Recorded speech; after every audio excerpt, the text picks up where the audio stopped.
कौशिक। साथियों, जिस प्रकार से मसला आप सुन पा रहे हो महेंद्रगढ़ जिले का, और महेंद्रगढ़ जिले के पार्षद जो प्रदीप मालडा जी हमारे साथ बने हुए हैं, उनसे हम बातचीत करेंगे कि उनका इस विषय पर क्या राय है, ये क्या चाहते हैं, क्या कुछ मसला चला हुआ है। सर नमस्कार। कौशिक साहब नमस्कार। सर ये बताइए, जिस प्रकार से लोग आपको देख रहे हैं, मुद्दा सबको पता है, आज के दिन यही मुद्दा पूरे महेंद्रगढ़ में चला हुआ है कि जिला मुख्यालय और नाम बदलने की बात, और महेंद्रगढ़ से बाहर चला हुआ किसानों का। तो सबसे पहले हम बात करेंगे महेंद्रगढ़ जिले के जो आज धरना चला हुआ, उसके बारे में क्या कहेंगे। कौशिक साहब, महेंद्रगढ़ में अकेला एक मुद्दा नहीं है। महेंद्रगढ़ तो खुद एक नाम ही मुद्दे का हो गया है। चाहे यहाँ की सड़कें हों, चाहे यहाँ से गुजरने वाली सड़कें हों, चाहे यहाँ और किसी भी मसले पे, चाहे यहाँ रेजांगला शौर्य स्मारक की बात हो, चाहे यहाँ नगर पालिका के रस्तों रोडों की बात हो, चाहे यहाँ महेंद्रगढ़ से नारनौल जाने वाले रोड की बात हो, चाहे यहाँ महेंद्रगढ़ से दादरी जाने वाले रोड की बात हो, चाहे यहाँ जिला मुख्यालय की पूरी देश जहाँ तक जिला महेंद्रगढ़ लगता है वो पूरा बेहाल है। मैं महेंद्रगढ़ जिले की बात नहीं कर रहा हूँ, आज जो मुद्दा है महेंद्रगढ़ हल्के का है। महेंद्रगढ़ जिले में तो नारनौल की तरफ आप जाके देखो कौशिक साहब, चारों तरफ सड़कों का जाल बिछने लग रहा है, वहाँ बाईपास बनने लग रहे हैं, 4 लाइन सड़कें बनने लग रही हैं। हरियाणा का पहला ऐसा जिला है जिसका केवल नाम है, और ये मैं ये कहूँगा भारत में शायद ऐसी दूसरी जगह ना होगी जिसमें नाम कहीं और मुख्यालय कहीं और हो। हमें मुख्यालय की कोई दिक्कत नहीं, अगर मुख्यालय वहीं रहे, उनको नारनौल को अलग जिला बना दिया जाए, महेंद्रगढ़ को अलग जिला बना दिया जाए। इससे पहले भी इतनी दूरी पे जिले बने हैं, जनसंख्या के हिसाब से भी ये उन जो भी उनके पैरामीटर्स हैं उन पर पूरा मतलब खरा उतर रहा है। और दूसरी बात ये है कौशिक साहब कि महेंद्रगढ़ की जनता के पास सिर्फ धरना प्रदर्शन के अलावा कोई दूसरा रास्ता बचा भी नहीं है, क्योंकि पिछले 45 सालों से 40 सालों से 2 ही लोग सत्तासीन रहे हैं, और दोनों लोग अपनी अपनी सरकारों में 2 नंबर की पोस्ट पे रहे हैं। तो दोनों 2 नंबर के आदमी हैं, और फिर भी ये हालत है। तो मैं ये कहूँगा कि वो दोनों 2 नंबर के ही आदमी हैं। एक तो शेर, एक बब्बर शेर। वो जो भी हैं मुझे नहीं पता, देखो शेर बब्बर शेर का तो इतना पता नहीं। बाकी हाँ ये है कि महेंद्रगढ़ की जनता है ना, उसको तो उन्होंने कुत्ता बना के छोड़ दिया है। बिल्कुल सही बात है। इससे बुरा और कोई शब्द क्या रहेगा। हम कुत्तों की तरह भटक रहे हैं, ना हमारे पास सड़कें हैं, ना हमारे पास नगर पालिका में काम है, ना हमारा जिले का मुख्यालय है, ना हमारे पास कोई दूसरी ऐसी सुविधा है जिसको कह सके कि ये सरकार का हमारे पर एहसान है।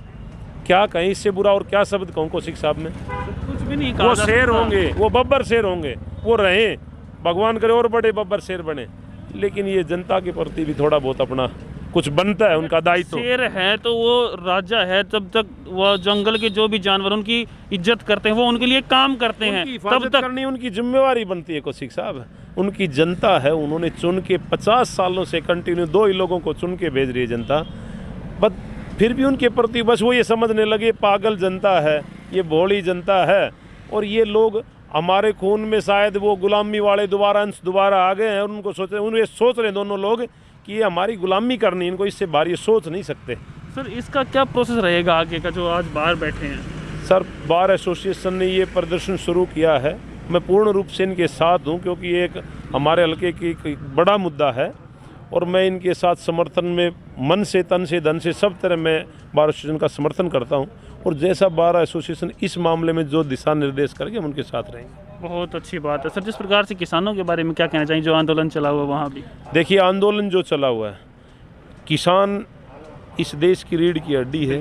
पूरी दुनिया में सबसे ज़्यादा खेती किसानी भारत में किसान कर रहे हैं, और ये मसला जो भी है, आज सरकार बातचीत कर रही है, किसान विरोध प्रदर्शन कर रहे हैं। मेरा मानना ये है कि जो भी मसला, जो भी हल निकाले सरकार जल्द से जल्द निकाले, किसानों को 1% भी परेशान ना करे, क्योंकि अगर किसान, जिस देश का किसान परेशान होता है वो देश कभी तरक्की नहीं कर सकते। जिस देश का किसान सड़क पे उतरता है, तो ये मान लेना चाहिए सरकारों को कि अब अति हो चुकी है, क्योंकि किसान राजनीति करनी नहीं जानता। किसान सड़कों पे बहुत बुरी पोजीशन में ही उतरता है, नहीं तो उतरता नहीं है, क्योंकि उनके पास समय नहीं है, वो अपने खेत में काम करता है, उन्होंने चुनाव नहीं लड़ने होते, वो बेचारे अपने काम से मतलब रखते हैं। तो आज ऐसी स्थिति है, सरकार को इस मामले में तुरंत संज्ञान लेना चाहिए, किसानों को जल्द से जल्द उनकी बातों का निवारण करना चाहिए। सर कहा जाए तो किसानों के साथ भी अति हो चुकी है, और महेंद्रगढ़ डिस्ट्रिक्ट के साथ भी।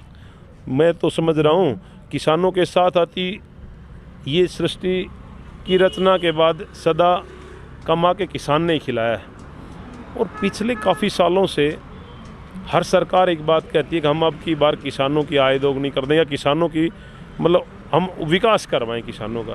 मेरी समझ में नहीं आया। मैं 40 साल के करीब होने जा रहा हूँ, 39 साल मेरी उम्र हो गई है। मैं सुनता आ रहा हूँ ये किसान का विकास कब करेंगे और कौन सी सरकार करेगी, ये नहीं पता लगा। क्योंकि सारी राजनीति किसानों पे है। 75% गाँव में रहने वाले लोग हैं जो सरकारें बनाते और बिगाड़ते हैं, और ये केवल राजनीतिक स्टंट बन गया। किसानों के लिए ये करें, किसानों के लिए वो करेंगे। हाँ कुछ कर रहे हैं, मैं ये नहीं कहता नहीं कर रहे, लेकिन वो तरीकेबद्ध करें, वो किसानों को संतुष्ट करके करें।